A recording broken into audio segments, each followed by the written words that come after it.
आज हम IT act 2000 का बहुत इम्पॉर्टेंट टॉपिक पढ़ने जा रहे हैं जो चैप्टर 11 से डील करता है। आपको मैंने जुडिक्शन लास्ट क्लास में बताया था कि जुडिक्शन काफ़ी इम्पॉर्टेंट है, कि जुडिक्शन हमें पता होना चाहिए कि किस चैप्टर के अंदर क्या दिया हुआ है। उससे लास्ट हमने पढ़ा था चैप्टर 9 के अंदर। चैप्टर 9 के अंदर पेनल्टीज दी थी, कॉम्पनसेशन एंड एडजुडिकेशन के बारे में दिया था, जो सेक्शन 43 से लेके 40 कहाँ तक था, 47 तक था। तो इसके अंदर हम पढ़ेंगे ऑफेंसेस अपराध कौन से हैं, उस अपराधों के लिए क्या क्या प्रोविजन दिए हैं, कितनी पनिशमेंट दी है, क्या फाइन दिया हुआ है, वो इस चैप्टर के अंदर है। तो इसके अंदर टोटल सेक्शन 65 से लेके 78 तक सेक्शन डील करते हैं, पर इस वीडियो के अंदर हम सेक्शन 65 और 66 को ही कवर करेंगे, बिकॉज ये बहुत लेंथी एक पूरा चैप्टर है इसके अंदर, क्योंकि 66 के ही बहुत सारे ABCDEF तक है, तो जो काफी लेंथी खुद में भी है। तो स्टार्ट करते हैं। तो 65 सेक्शन बोलता है tampering with computer source document. Tampering का सबसे पहले मतलब क्या होता है? टैंपरिंग का मतलब होता है इंटरफेयर करना, interfere with in order to cause damage. आप इंटरफेयर किसी में ऐसा कर रहे हो कि उसको उसके कारण डैमेज हो। तो इसमें इस सेक्शन में है कि अगर कोई पर्सन हुएवर नोइंगली, जो जानता है या उसकी इंटेंशन है, वो क्या करता है, वो कंसील करता है, डिस्ट्रॉय करता है या ऑल्टर करता है, या इंटेंशनली डिस्ट्रॉय करता है, इंटेंशनली डिस्ट्रॉय भी करता है एनी कंप्यूटर प्रोग्राम, किसी भी कंप्यूटर प्रोग्राम को, कंप्यूटर सिस्टम को, नेटवर्क को, कंप्यूटर सोर्सेज को, shall be punishable with imprisonment up to 3 years or with fine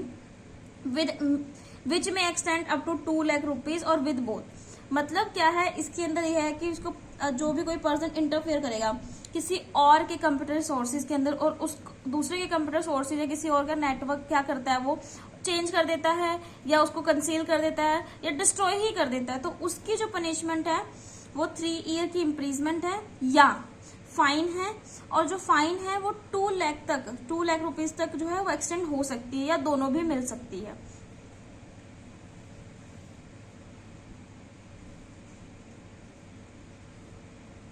अब हम पढ़ेंगे सेक्शन 66। सेक्शन 66 के अंदर बता रखा है कंप्यूटर रिलेटेड ऑफेंसेस, कि कंप्यूटर से रिलेटेड कौन से ऑफेंसेस होते हैं। देखो इसके अंदर हमने जो लास्ट टाइम में सेक्शन 43 पढ़ा था पेनल्टीज के ऊपर, कि कॉम्पनसेशन कहाँ पर इम्पोज किया जाएगा। जैसे कि हमने पढ़ा था ना, कोई किसी और का जो कंप्यूटर डाटा है वो एक्सेस कर ले या ऑल्टर कर ले या डिस्ट्रॉय कर दे या कंसील कर दे, जो हमने बहुत सारे प्रोविजंस उसके पढ़े थे, वही उसी के बारे में। अगर उससे रिलेटेड कोई ऑफेंस करता है तो कहाँ पनिशमेंट दी गई है, सेक्शन 66 के अंदर। तो इफ एनी पर्सन डिसऑनेस्टली और fraudulently does any act referred in section 43, penalty and compensation for damage to computer system etcetera. और मैंने देखो यहाँ पर ये भी लिख दिया कि ये चैप्टर कहाँ, ये वाला जो सेक्शन है वो चैप्टर कहाँ डील करता है, चैप्टर 9 के अंदर, जिससे पता है हमें याद रहेगा कि हाँ ये चैप्टर यहाँ से है। क्योंकि अगर आप कोई भी एग्जाम की प्रिपरेशन करते हो, जैसे कि अभी एंट्रेंस एग्जाम चल रहे हैं, ड्यूअल एलएम का एग्जाम है, और भी अभी एग्जाम हुए थे, क्लैट का एग्जाम हुआ था। क्लैट में तो इस बार IT का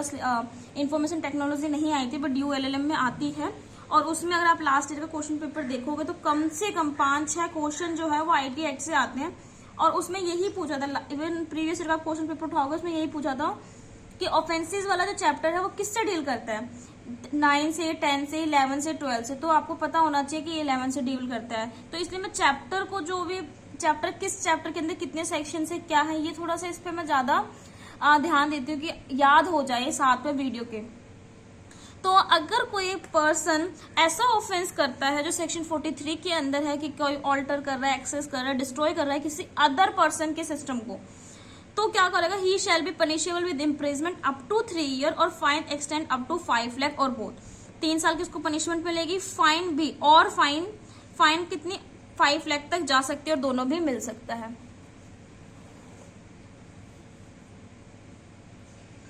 अगर आपको मेरी वीडियो अच्छी लगती है तो प्लीज इसे लाइक करें, कमेंट करें। कमेंट से मुझे मिलता है, मतलब मैं मोटिवेट होती हूँ, और मैं और भी वीडियोस बनाने की कोशिश करती हूँ, खुशी बनाती हूँ। तो प्लीज आप मेरे चैनल पे अगर नहीं हो तो इसको सब्सक्राइब करो, कमेंट करो, शेयर करो अपने फ्रेंडों के साथ, क्योंकि यहाँ पर आपको हैंड रिटन नोट्स मिलेंगे। मैंने सारे नोट्स खुद ही बनाए हैं, बेर एक्ट से ही पढ़ के मैंने बनाया है, एक इजी वे के अंदर। बेर एक्ट तो थोड़ा सा लैंग्वेज थोड़ा हार्ड हो जाता है उसका, बट IT एक्ट की जो बेल एक्ट है ना वो इजी लैंग्वेज में है, तो आप लोग जरूरी नहीं है कि मेरे ही नोट्स बनाओ, आप अपने नोट्स भी बना सकते हैं, बट मैंने जो नोट्स बनाए हैं उसमें सब कुछ कवर किया है। सेक्शन 66A में क्या बोलता है, देखो हमें सेक्शंस भी याद रखने हैं, क्योंकि 66A 66B ये बाद में एड ऑन हुए थे 2009 के अराउंड में, तो ये बहुत इंपॉर्टेंट है। पढ़ते हैं। Punishment for sending offensive message through communication services sector, जैसे कि मान लो क्यों कहते हैं आपको व्हाट्सएप पे वायरल मत करो एक मैसेज, मतलब जो ऐसे मैसेज ऑफेंसिव मैसेज है रिलीजन के ऊपर या किसी भी ऑफेंसिव मैसेज को आप सेंड मत करो। ये मना इसलिए प्रोहिबिटेड इसलिए किया जाता है क्योंकि अगर आप एक नॉर्मल पर्सन हो ना, आप एक लेमैन हो, तो आपको भी IT एक्ट की नॉलेज होनी चाहिए।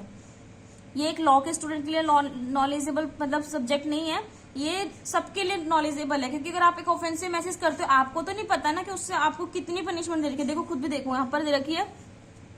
शैल be punishable with imprisonment up to 3 years and fine. And fine का मतलब क्या है, 3 year के पनिशमेंट के साथ आपको फाइन भी देना पड़ेगा। यहाँ पर और नहीं, यहाँ पर कोई ऑप्शन नहीं है, तो वही इसीलिए आपको मना किया जाता है कि आप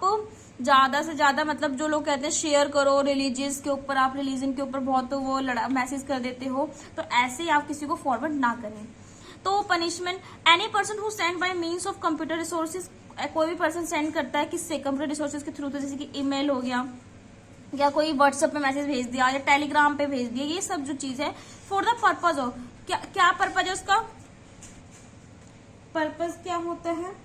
जैसे कि आप किसी उस पर्सन को मतलब डेंजर में लेकर आ रहे हो या उस अनोयंस कर रहे हो, ऑब्स्ट्रक्शन कर रहे हो, इंसल्ट कर रहे हो उसकी, या इंजरी कर रहे हो, या कोई ऐसे मैसेज कर रहे हो जिससे हेट्रेड फेल हो, स्प्रेड हो, स्प्रेड हो, क्योंकि आप रिलीजन के ऊपर देखोगे कि बहुत रिलीजन के ऊपर मैसेज आते हैं, इसके ऊपर मतलब हिंदू मुस्लिम और भी बहुत के ऊपर मैसेज ऐसे आते हैं, तो ऐसे हमें फॉरवर्ड नहीं करने चाहिए। अगर आप एक लॉ के स्टूडेंट हो तो मेरे को पता है कि आप खुद भी शेयर नहीं करते होगे, क्योंकि हम लोग क्या है, हम लोग सिक्योलर है, एक ऑल रिलीजन जो है वो इक्वल होता है, हम किसी को छोटा और बड़ा नहीं कह सकते हैं। तो अगर आप ऐसे मैसेज भी किसी को सेंड करो उसके लिए पनिशमेंट आपको कितनी दे रखी है, shall be punishable with imprisonment up to 3 years and fine. अब इसमें देखो एक केस भी आया था, ये हमारे बेल एक्ट से मैंने केस लिया है, मैंने अलग से कोई केस नहीं लिया। तो जो ये केस है वो क्या है, Shreya Singhal versus union of India. इसमें क्या था, सुप्रीम कोर्ट के जो justice Chelameswar and RF Nariman थे, उन्होंने डिसाइड किया था 24 मार्च 2015 के अंदर, उन्होंने ये बात बोला था कि 66A जो है IT एक्ट का वो अनकॉन्स्टिट्यूशनल है, वो वॉयलेट कर रहा है हमारे आर्टिकल 19 क्लोज 1A को, क्योंकि आर्टिकल 19 क्लोज 1 का A जो सब क्लोज A है वो क्या डील करता है, वो डील करता है उसके बारे में freedom of speech and expression के बारे में। तो इस वाले सेक्शन को हमें क्या करना चाहिए, हमें स्ट्रक डाउन कर देना चाहिए। बट इसमें कुछ और भी थोड़े से आगे इनके जो जजमेंट आई थी उसमें ये बोला था, now comment on social networking site will not be offensive. इसमें ये बोलता है कि जो हम कमेंट कर रहे थे कि हम व्हाट्सएप पे कोई मैसेज किसी को शेयर कर रहे हैं या कोई अभी हमारा जो वो है ट्विटर उस पर कोई मैसेज कर रहे हैं, तो वो एक ऑफेंसिव नहीं है, वो अपनी बात को रख रहे हैं सिंपल। तो यहाँ पर ये बोला था कि हाँ आप अपनी बात को रखे, वो तब तक पनिशेबल नहीं होगा जब तक unless they come under the provision of IPC। अगर IPC के प्रोविजन के अंदर आ गया तब जाके वो उसको ऑफेंस कमिट किया जाएगा, अदरवाइज नहीं किया जाएगा। सेक्शन 66 का B जो है, सेक्शन 66 का जो B है वो बोलता है punishment for dishonestly receiving stolen computer resources और कम्युनिकेशन डिवाइस। जैसे कि आप किसी के भी, जैसे कि यहाँ पे मैं चलो पढ़ा देती हूँ, करते हैं, whoever dishonestly receive या रिटेन, या आप डिसऑनेस्टली उसको क्या कर रहे हो, रिसीव कर रहे हो, ले रहे हो या रिटेन कर रहे हो, अपने पास रख रहे हो, ये पता होते हुए भी आपको ये पता है कि वो जो कंप्यूटर रिसोर्सेज है वो स्टॉलन चोरी की है, आपको देखना है एनी स्टॉलन कंप्यूटर सिस्टम को आप क्या कर रहे हो, रिटेन कर रहे हो या रिसीव कर रहे हो नोइंगली, जानबूझ के, या बिलीव है, आपको विश्वास है उस पर कि हाँ रीजन टू बिलीव है कि वो जो है वो सेम स्टोलन चोरी, मतलब जो भी आप कंप्यूटर रिसोर्सेज चोरी कर रहे हो, रख रहे हो, वो चोरी का ही है। तो उसकी पनिशमेंट क्या है, आप उसको भी नहीं रख सकते, shall be liable with imprisonment extend to 3 years और फाइन अप टू 1 lakh और बोथ दोनों भी मिल सकता है। ये जो पनिशमेंट होती है काफी इंपॉर्टेंट है, क्योंकि हमारे IDA के अंदर ही क्वेश्चन में मैंने देखा ड्यूअल का एंट्रेंस एग्जाम की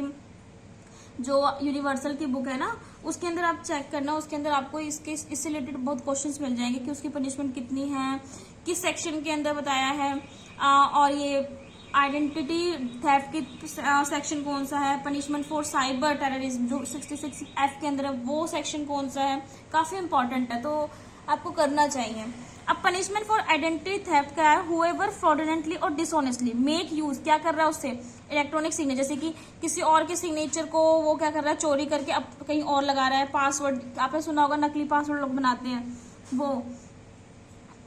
यहाँ तो पासवर्ड चोरी कर रहा है, बट नकली पासपोर्ट भी बनाते हैं ना, नकली पासपोर्ट बना दिया, या किसी का ईमेल आईडी हैक करके फिर उन्होंने वो यूज कर लिया, तो कैसे यूज करते हैं, तो ये हुएवर फ्रॉडुलेंटली और डिसऑनेस्टली मेक यूज कर रहे हैं, किसी का सिग्नेचर यूज कर रहे हैं, पासवर्ड यूज कर रहे हैं, या any other unique identification of other person, जैसे कि किसी की फोटो यूज कर रहे हैं, किसी का थंब प्रिंट यूज कर रहे हैं, अदर चीज में यही आता है, तो वो कौन उस पर्सन की पनिशमेंट क्या होगी, shall be punish with imprisonment extend to 3 year and fine extend to 1 lakh. यहाँ पर क्या है, एंड दिया हुआ है, ये आपको ना बहुत इंपॉर्टेंट है क्योंकि इसके अंदर और एंड दिया हुआ है, तो एंड का मतलब होता है जहां पर आपको पनिशमेंट तो मिलनी है, इम्प्रीजमेंट तो होना ही होना है, साथ में आपको फाइन भी देना पड़ेगा। अब हम यहाँ पर करेंगे सेक्शन 66 के डी को। सेक्शन 66 का जो डी है काफी इंपॉर्टेंट है ये भी,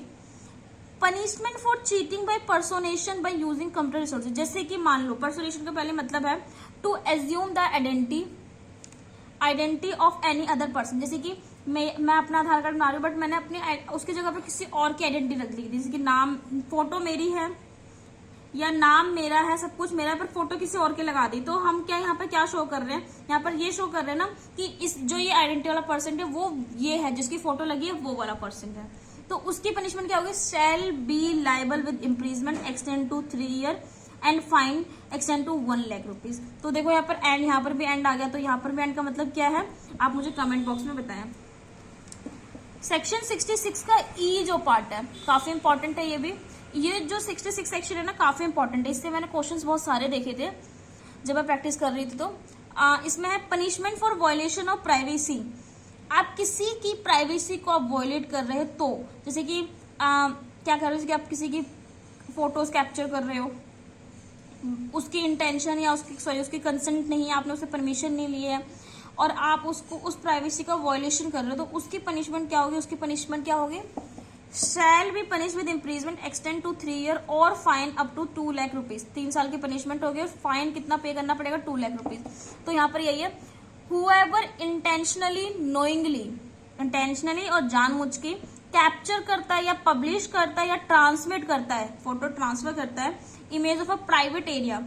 of any person without his और हर कंसेंट, बिना, ऐसा नहीं कि लड़कियों की ही आप फोटोज को शेयर कर रहे हो, अगर आप लड़कों के साथ भी यहाँ पर देखो, यहाँ पर बहुत इंपॉर्टेंट है, यहाँ पर हिज और हर दोनों बताया हुआ है, अगर आप लड़कों की भी फोटो शेयर कर रहे हो, जैसे कि उसकी प्राइवेट पिक्चर शेयर कर रहे हो या कुछ भी शेयर कर रहे हो, पब्लिश कर रहे हो, तो भी आप लाइबल हो under circumstances violation the privacy of that person. और किसके सर्कमस्टांसेस से आपको पनिशमेंट मिलेगी, क्योंकि आप वायलेट कर रहे हो क्या, privacy of that a particular person ना, तो उसके अकॉर्डिंग आपको पनिशमेंट मिलेगी। अब सेक्शन 66F पढ़ते हैं, पनिशमेंट फॉर साइबर टेररिज्म। इसकी पनिशमेंट सबसे पहले मैं आपको पहले बताती हूँ, इसकी पनिशमेंट जो है ना वो लाइफ इम्प्रिजमेंट है। अगर आप साइबर के थ्रू टेररिज्म को स्प्रेड आउट करते हैं या आप ऐसे कोई कार्य कर रहे हैं जिससे थ्रेटन द यूनिटी को डर है, इंटीग्रिटी का वायलेशन हो रहा है, सिक्योरिटी वायलेट हो रहा है और सॉवरेनिटी ऑफ इंडिया, और to strike terror in the people, और आप पीपल के अंदर डर फैला रहे हैं, तो उसकी जो पनिशमेंट होगी वो लाइफ इम्प्रिजमेंट होगी। अगर आप एंट्रेंस एग्जाम दे रहे हैं ना, तो इस पे डायरेक्ट क्वेश्चन आता है, ये इंपॉर्टेंट है, ये आप इंपॉर्टेंट लिख लो, साइबर टेररिज्म किस में है और इसकी पनिशमेंट क्या है। तो क्योंकि हमारे इस मतलब इसके अंदर इसमें लाइफ इम्प्रिजमेंट की पनिशमेंट दी हुई है, तो ये रियली काफी इंपॉर्टेंट है। अब हम पढ़ेंगे सेक्शन 67 को। सेक्शन 67 के लिए ना मैं एक पर्टिकुलर वीडियो बना दूंगी, क्योंकि इसके अब ये काफी ज्यादा लेंथ हो जाएगा, जब लेंथी हो जाता है ना तो देखने का मन नहीं करता, नोट्स नहीं बनाए जाते। तो आई होप, मुझे लगता है कि आप अपने नोट्स बना ही रहे होंगे, आप वीडियो पोस्ट करके भी नोट्स बना सकते हैं। और कुछ जो लोग हैं जो मुझसे नोट्स मांगते हैं, जैसे कि मैंने अभी प्रोफेशनल एथिक की पूरी वीडियो डाल रखी है, आर्बिट्रेशन के ऊपर पूरी वीडियो डाल रखी है। पूरी वीडियो डालने के बाद भी लोग नोट्स मांगते हैं, तो इसका मतलब ये आपको नोट्स से पढ़ना, आपको वीडियो से पढ़ना है ही नहीं। तो आप कोशिश करें कि वीडियो देखिए, वीडियो में ही पूरे नोट्स हैं। मेरे पास कोई एक्स्ट्रा नोट्स नहीं है, जो मेरे पास नोट्स होते हैं वो मैं सारे के सारे शेयर करती हूँ। तो प्लीज आप उस पर थोड़ा ध्यान दें, आप पढ़ के नोट्स अपने हाथ से खुद लिखें। अगर आप सोच रहे हैं कि मतलब मैं PDF सेंड कर दूं फिर आप उसकी कॉपी निकालोगे तो उससे इजीली समझ में आपको नहीं आएगा। तो I hope at the last ये मैं बोलूंगी कि अगर आपको मेरी वीडियो पसंद आती है तो प्लीज इसे लाइक करें, कमेंट करें, शेयर करें, also subscribe my YouTube channel Josh legal knowledge. Thank you, bye bye.